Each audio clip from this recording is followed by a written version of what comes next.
कल पहला चरण का मतदान है। इस लोकतंत्र के पर्व में हम चाहेंगे कि सभी लोग जो है भाग लें। जो भी वोटर्स हैं मतदान केंद्र ज़रूर जाएं और अपना वोट ज़रूर गिराएं। ये चुनाव केवल चुनाव ही नहीं है, बल्कि ये चुनाव बिहार बनाने का चुनाव है। ये चुनाव भ्रष्टाचार अपराध मुक्त बिहार बनाने का है और ये चुनाव बिहार को नंबर 1 स्टेट बनाने का चुनाव है। आप सब लोगों से अपील करेंगे कि 20 साल से जो एनडीए की सरकार है,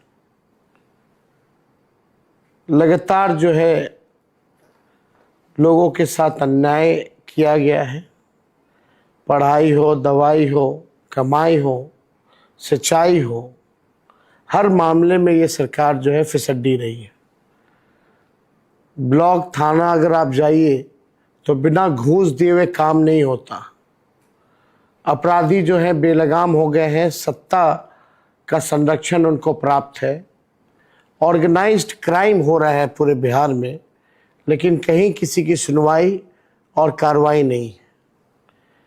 कल जब आप लोग वोट डालेंगे तो अपने भविष्य के बारे में सोचिएगा, अपने वर्तमान के बारे में सोचिएगा कि बिहार आखिर सबसे गरीब प्रदेश क्यों है। बिहार में कोई कारखाना, उद्योग, धंधा क्यों नहीं है। बिहार में एग्रो बेस्ड इंडस्ट्री क्यों नहीं है। आईटी पार्क क्यों नहीं है। SEZ क्यों नहीं है। डेटा सेंटर्स क्यों नहीं है। शुगर मिल हो, जूट मिल हो, ये बंद क्यों है। आखिर क्या कारण है कि बिहार के लोग जो है पलायन सबसे ज़्यादा पूरे देश में करते हैं।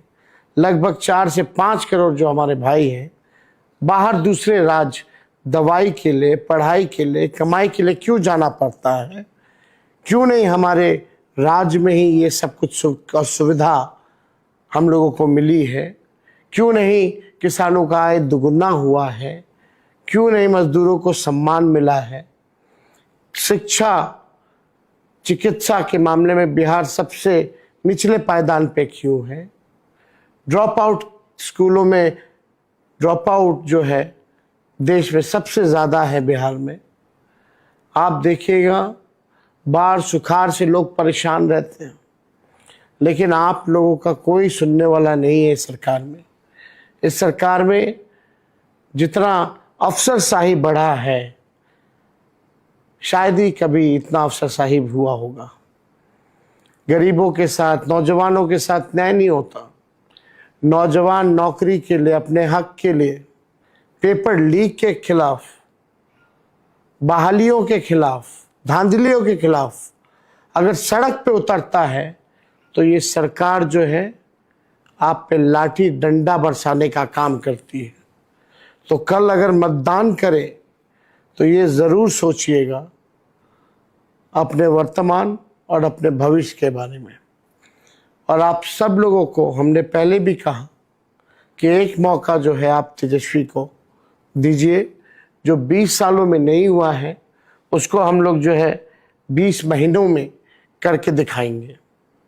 आप सब लोगों को हमने पहले भी कहा कि तेजस्वी जो कहता है वो करता है, जो कह रहा है वो ज़रूर करेगा।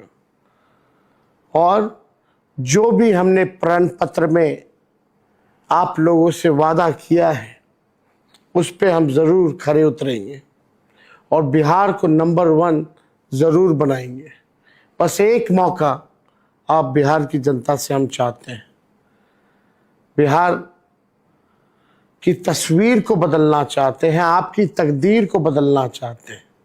बस एक मौका जो है हम लोगों को मिले। लोकतंत्र के इस पर्व में आप सब लोग जो है बढ़ चढ़ करके जो है हिस्सा लीजिए। 3-4 चीज़ें हैं जो हम आप लोगों के समक्ष जो है रखना चाहते हैं। आप देखिएगा कि जितना अभी ट्रेनों में कई स्पेशल ट्रेनें चलाई जा रही हैं, बाहर जो बिहार के रहने वाले जो भाई हैं उनको भाजपा के लोग टिकट कटवा करके पटना भेजने का काम कर रहे हैं। रिटर्न टिकट भी कटवाया गया है ताकि उनको वापस बिहार से बुलाया जाए वोट देने के बाद।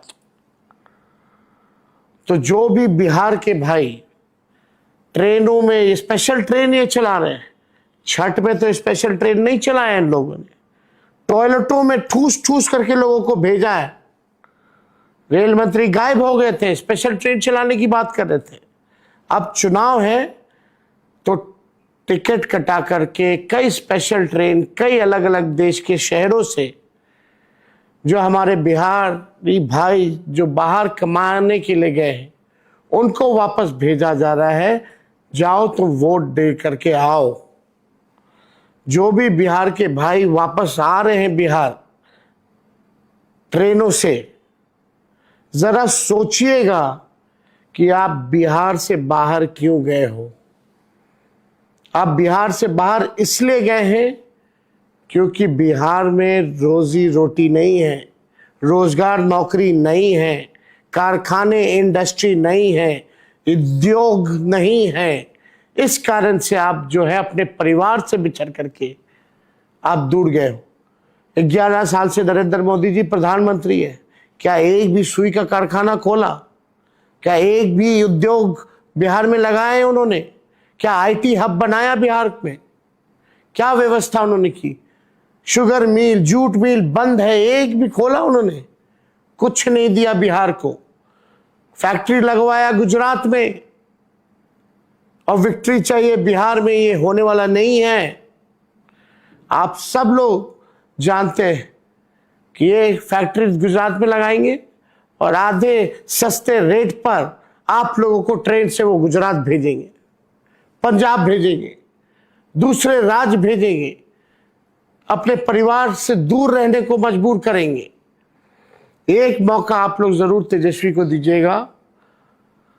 कोई भी ऐसा बिहार बनाया जाएगा कि कोई भी हमारा बिहारी भाई बहन दूसरे प्रदेश कमाई के लिए, दवाई के लिए, पढ़ाई के लिए बाहर नहीं जाना पड़ेगा।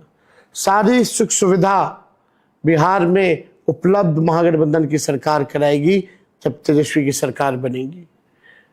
और जरा ध्यान दीजिएगा आप सब लोग, हो सकता है इस ट्रेन में फर्जी वोटरों को भी जो है भेजा जा रहा हो। तो अपने अपने बूथ में, अपने अपने गांव में अगर आप किसी को जानते नहीं हैं, वो वहां का नहीं है, तो जरूर आप लोग शिकायत कीजिएगा इलेक्शन कमीशन में, क्योंकि ऐसा कई बार जो है हुआ है, अलग अलग राज्यों में भाजपा के लोगों ने किया है।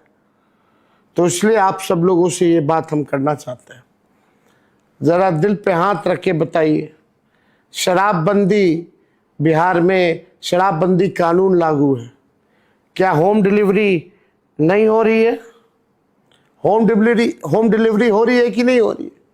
सब लोग गवाह हैं कि बिहार में कागजों पर केवल शराबबंदी है। 9 लाख मुकदमे हुए हैं जिसमें 14 लाख लोगों को जेल में भेजा गया है और उन 14 लाख लोगों में 99% दलित हैं, आदिवासी हैं, अति पिछड़े हैं। तो आप समझ सकते हैं कि इस कानून का किस हिसाब से मजाक बना करके रख दिया लोगों ने। कमीशन खोरी चल रही है, प्रशासन ही शराब बिकवा रहा है और कागज पे केवल शराबबंदी लागू है, जमीनी स्तर पे कहीं नहीं है। कितने लोगों की जान चली गई नकली शराब के चक्कर में, देसी शराब के चक्कर में। किसी के साथ न्याय सरकार ने नहीं किया। तो आप सब लोग जरा सोच विचार करके कल जो है मतदान कीजिएगा। और आप सब लोगों को हम ये ज़रूर कहना चाहते हैं कि जितने भी हमारे महागठबंधन के प्रत्याशी हैं, कल 121 सीटों पर चुनाव हो रहा है, मतदान हो रहा है। हम चाहेंगे कि आप सब लोग जो है महागठबंधन के पक्ष में मतदान करें वोट करें, नया बिहार बनाएं, नई सरकार बनाएं। केवल सरकार ही बनाना, मुख्यमंत्री बनना ही लक्ष्य हम लोगों का नहीं है, बल्कि बिहार को बनाने का काम हम सब लोगों को करना है। इसलिए आप सब